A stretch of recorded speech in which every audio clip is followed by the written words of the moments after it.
Est-ce que vous avez une idée des pièges de pleutre qui sont sortis de l'imaginaire de militaires et qui ont été utilisés sur le terrain? Je pense que vous avez dû en voir passer 2-3, mais croyez-moi, il y a des choses bien délirantes. En fait, durant la guerre du Vietnam, l'armée de libération du Sud-Vietnam, elle a atteint un level jamais égalé dans la conception de pièges en tout genre. Des pièges qui faisaient tellement peur qu'ils auraient pu inspirer le film Saw, notamment Saw 6.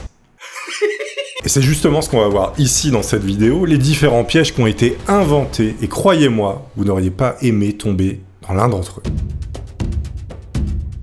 Faut savoir que les pièges durant la guerre du Vietnam, ils étaient bien souvent fabriqués en bambou ou en matière non métallique. Tout ça évidemment pour être invisible aux détecteurs de métaux américains. Évidemment, on utilisait du bambou et des matières qu'on retrouvait notamment dans la jungle pour que ce soit plus facile à fabriquer. Et en fait, la finalité de ces pièges à humains n'était pas forcément de tuer, mais surtout de blesser. Comme vous le savez tous, si jamais vous êtes au front et que vous avez Dodo la Saumure, votre compatriote, qui est tireur d'élite et qui a la jambe complètement broyée, eh ben vous allez l'aider, si vous êtes gentil. Donc un homme blessé, évidemment, demande plus d'aide qu'un homme non vivant. Principe de base de la guerre, mieux vaut faire des blessés que des morts. Ces pièges, ils ont non seulement provoqué des dommages physiques, mais ont également eu un effet psychologique dévastateur sur les soldats américains. Oui, parce que quand tu pars dans la jungle avec ton baluchon et ton M16, et que tu sais que potentiellement tu vas finir en kebab vietnamien accroché à une liane, ça peut mettre un petit coup de pression. Déjà, les Américains combattaient dans un environnement très hostile qu'ils ne connaissaient pas, c'est-à-dire la jungle, et en plus de ça, ils devaient esquiver les fourberies des Vietnamiens. Mais bon, c'était le jeu, c'était la guerre. Mais commençons par le début. C'est quoi un piège? Non pas que j'estime parler à des huîtres en vous disant ça, mais en fait c'est très codifié un piège, notamment par l'ONU. Il y a vraiment des textes pour expliquer c'est quoi embrocher quelqu'un. Texte que voici. Selon le protocole 2 des Nations Unies de la Convention de 1980 sur certaines armes classiques, un piège est un dispositif ou matériau conçu, construit ou adapté pour tuer ou blesser, et qui fonctionne de manière inattendue lorsqu'une personne perturbe ou s'approche d'un objet apparemment inoffensif. C'est écrit noir sur blanc, le piège est codifié. Évidemment, quel meilleur exemple que la guerre du Vietnam pour passer en revue les pièges les plus invasifs et dévastateurs. Ces pièges conçus avec une ingéniosité redoutable, ils ont joué un rôle crucial en opposant une résistance ardue à l'envahisseur. De simples dispositifs dissimulés aux structures sophistiquées, ces pièges ont semé la terreur parmi les troupes américaines. Ils ont illustré la détermination et l'ingéniosité des Vietnamiens à défendre leur patrie contre une force militaire bien supérieur. On est sur une forme de David contre Goliath, mais version pique de bambou pour faire une brochette de Goliath. Oui. Et dans cette vidéo, justement, nous allons revenir sur quelques-uns de ces pièges qui sont fascinants, qui font peur, un peu aussi. Juste une précision, vous saviez que la marque Nike est à Cristiano Ronaldo ce que NordVPN est à Tony, donc à moi-même, en toute modestie. Bon, vous avez tous probablement entendu déjà parler de NordVPN, que j'utilise tous les jours. NordVPN, c'est un logiciel / application qui va vous proposer plusieurs choses autour de la sécurité quand vous allez sur Internet. L'écosystème ultime pour être pépouze sur le web. Par exemple, avec NordPass sur un abonnement avancé, eh bien vous n'aurez plus à gérer vos mots de passe, car il le fera pour vous, et ce de manière totalement sécurisé. Alors NordVPN en lui-même, en fait, il va vous permettre de surfer sur Internet en cryptant votre connexion, notamment par exemple si vous vous connectez sur le Wi-Fi public de la SNCF qui est un petit peu bourbier. Ce genre de Wi-Fi où t'as toujours des loupards malodorants qui vont tenter de taxer tes données parce qu'on est sur une sécurité niveau carton-mousse. Par exemple, vous aurez accès à des contenus normalement impossibles à voir en France parce qu'ils vont être bloqués en temps normal, notamment soit par la France, soit par le pays en question. Avec NordVPN, vous pouvez également avoir des réductions en vous plaçant dans un autre pays, en achetant quelque chose, parce que les prix en fait sont différents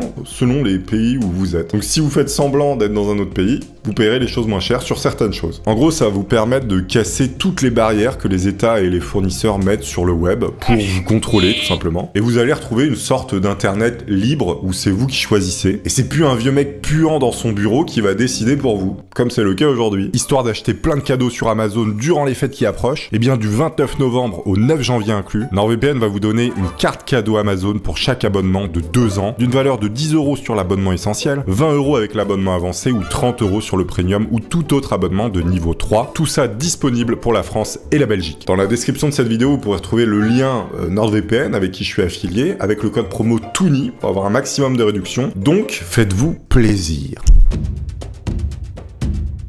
On va commencer par l'un des plus connus qui se nomme les pièges à fouet en bambou, également connu sous le nom de wipe trap. Donc en fait, le bambou, il est placé de manière horizontale en flexion, et à son extrémité, il y a bien sûr des pics. Il est tendu grâce à une corde. Donc en fait, ça fait comme un fouet, comme ça. Une fois actionné par la corde, la branche en bambou va se propulser et fouette sa victime en lui plantant des pics à toute vitesse. À noter qu'après ça, avec tous les trous que vous y aviez dans le bide, vos collègues, ils vous allongeaient et vous finissiez en barre à shooter, hein, bon. Mais continuons avec ce qu'on appelle le punching trap. Ces pièges y consistent en des trous dissimulés dans le sol, camouflés avec des feuillages ou des objets pour paraître naturels. Ils contiennent de longues pointes de bambou aiguisées. Et lorsqu'un soldat ennemi ou un intrus marche dessus, eh bien une plateforme fragile sous ses pieds va céder, le faisant tomber dans le trou où les pointes de bambou attendent. Ces pointes, souvent enduites de substances toxiques ou d'excréments, eh bien elles vont infliger des blessures graves et des infections mortelles. Les Vietnamiens vont souvent positionner ces pièges dans des zones stratégiques où l'ennemi est le plus susceptible de passer.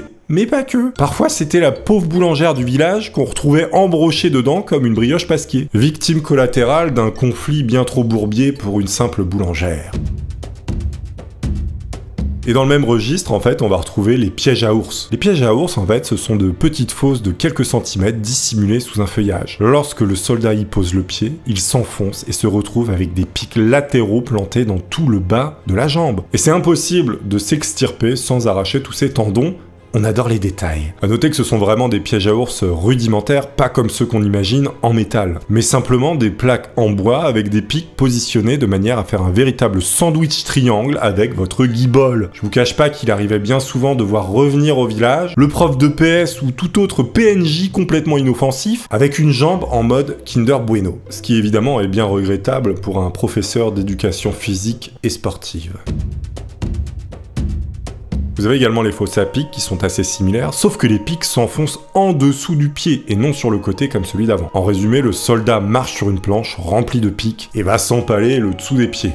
C'est compliqué. En fait, avec celui-ci, vous aviez tout simplement des skis cloutés directement dans les pieds. Hein. Mais bon, les skis dans une jungle, ça n'avait pas grande utilité, vous me direz. Sauf que si on réfléchit un peu et que le piège était positionné en haut d'une colline un peu boueuse, eh bien effectivement, vous pouviez directement engager la piste de boue en face de vous, avec vos planches cloutées aux pieds, pour fuir rapidement l'ennemi. Mais évidemment, cette configuration reste de l'ordre de l'imaginaire, je vous dirais que oui. Vous avez également un piège qui s'appelle le rolling trap. Celui-là fait peur. En fait, vous avez deux rouleaux à pics, donc deux rouleaux avec plein de pics dessus, qui sont camouflés là encore sous une planche de feuillage. Lorsque le soldat ou autre personne vient y tomber par mégarde, eh bien il va se faire empaler et compresser par les deux rouleaux. Donc en fait, il va tomber dans les rouleaux au milieu avec des pics comme ça, comme une broyeuse à papier, et en fait c'est la gravité qui va se charger d'alourdir les blessures. La rotation du piège fait ensuite tomber la victime au fond du trou et se remet à nouveau opérationnel, tapis sous un nouveau lit de feuilles, jusqu'à la personne suivante. Bon, alors celui-ci, je trouve qu'il est particulièrement fourbe. On est sur le véritable rouleau de la mort. Parce que plus vous étiez lourd, moins vous aviez de chances de vous en sortir. L'américain qui avait un petit peu abusé du buff lock-lack juste avant, il regrettait. À noter que la force de rotation est fonction du poids multiplié par l'accélération de la gravité, ce qui donne pour résultat de l'équation un gruyère humain. Équation évidemment non validée scientifiquement.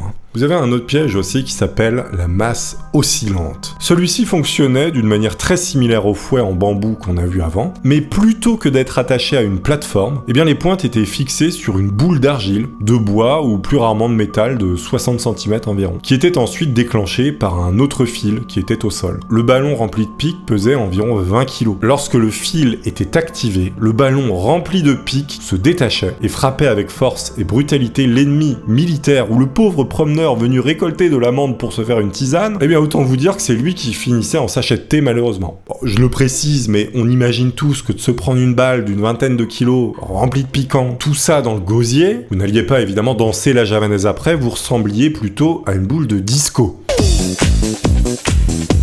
Il y a également le piège à tigre qui ressemble à celui d'avant, seulement au lieu d'une masse qui se balance comme le piège d'avant, eh bien cette fois-ci c'est une planche de taille humaine pleine de pointes métalliques barbelées et de briques qui tombent immédiatement sur quelqu'un. Ce piège écrase littéralement. En plus d'écraser, il pique un petit peu. C'est un petit peu l'effet qui se coule. Enfin, qui se coule piquant quoi. Imaginez une cloison de 100 kg avec des broches, vous tombez dessus de 3 mètres de haut. Ça vous emplâtrerait de manière efficace avec une place en première classe pour l'au-delà. Et alors par chance, si vous surviviez à ça, eh bien il y a de grandes chances que vous soyez extrêmement plat et percé de partout. Vous auriez été alors une sorte de mi-homme, mi-râpe à fromage. C'est très étrange. Là on poursuit dans un autre style de piège, plutôt explosif.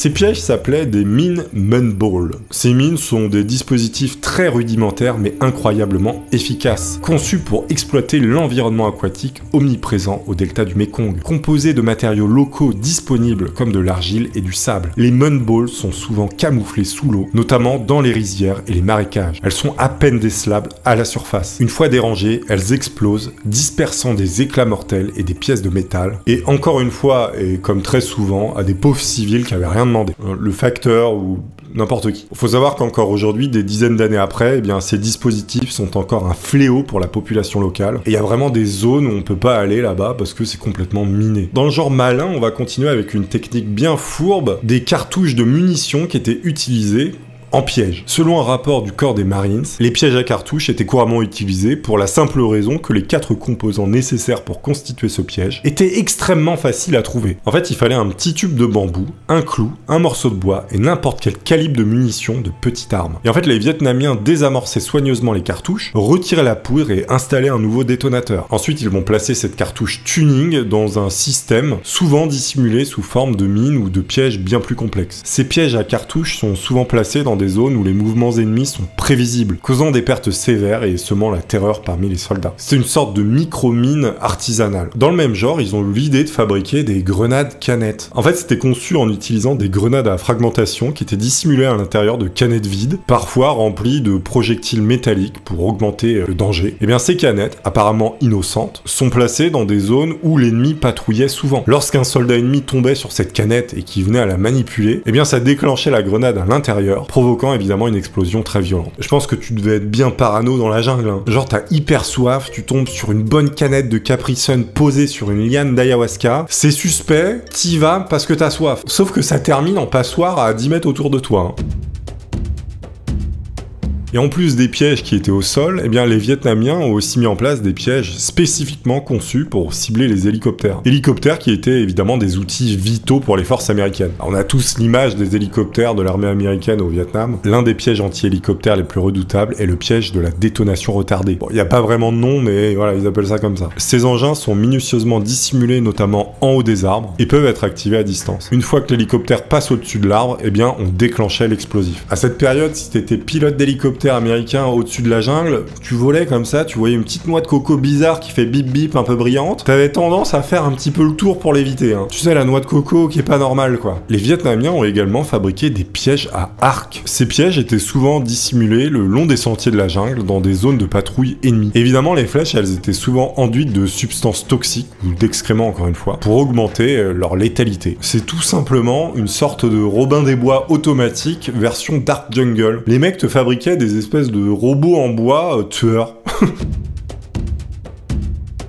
En fait, il était pas rare aussi de tomber sur des fosses aux serpents. Comme le nom l'indique, en fait, ce sont des trous dissimulés dans le sol, toujours camouflés avec de la végétation ou des feuillages. Et en fait, dans ces fosses, on mettait des serpents venimeux locaux, comme par exemple le serpent surnommé le serpent à 2 pas, qui s'appelle en fait le bonga rayé. On l'appelle comme ça parce qu'après sa morsure, on meurt après avoir fait 2 pas, de ce qui se dit. Là, on est vraiment sur un piège local, le piège AOP. C'est comme si en France, on faisait un trou recouvert de feuilles, et que dedans, on avait mis des tessons de bouteilles de vin rouge, tout ça imbibé de camembert normand AOP, infligeant des blessures graves, puis une infection au camembert. Alors, bon, voilà, j'extrapole, hein. C'est local. Il y a également un piège allemand dont je voulais vous parler, mais qui a rien à voir avec les Vietnamiens, hein. Mais c'est un système tellement traître que je pouvais pas passer à côté. En fait, il s'agit d'un simple trou dans un blocos, trou dans lequel l'ennemi pensait jeter une grenade à l'intérieur. Mais en fait, la grenade retombait au pied de celui-ci. C'est un petit peu comme quand votre pièce, vous savez, elle est rejetée d'un distributeur de bonbons. Sauf que là, c'est avec l'option jambes qui s'envolent, hein. Bon.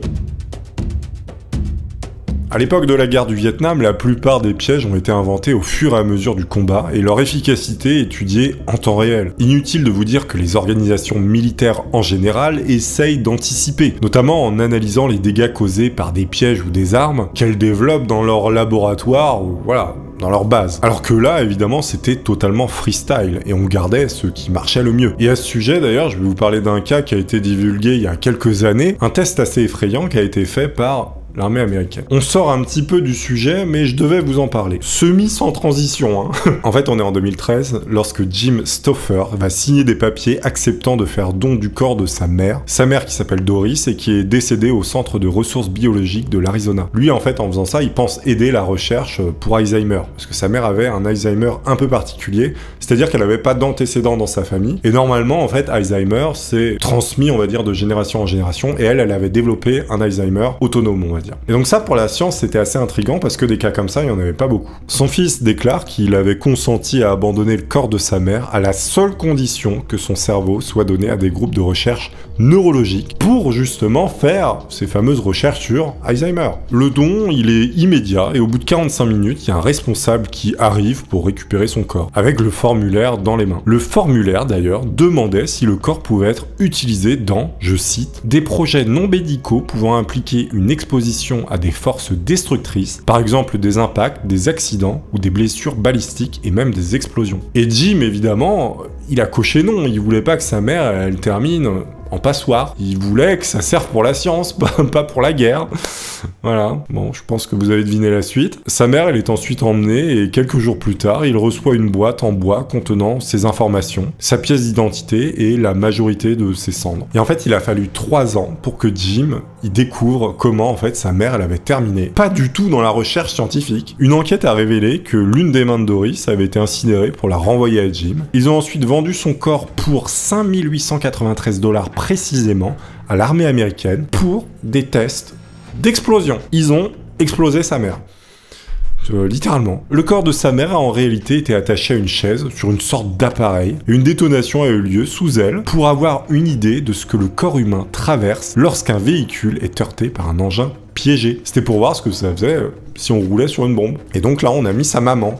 C'est horrible. Autant vous dire qu'elle a terminé en confetti. Hein. Comment conclure ce sujet complètement incroyable? Eh bien, je n'en sais rien. Je vous dis au revoir. Au revoir.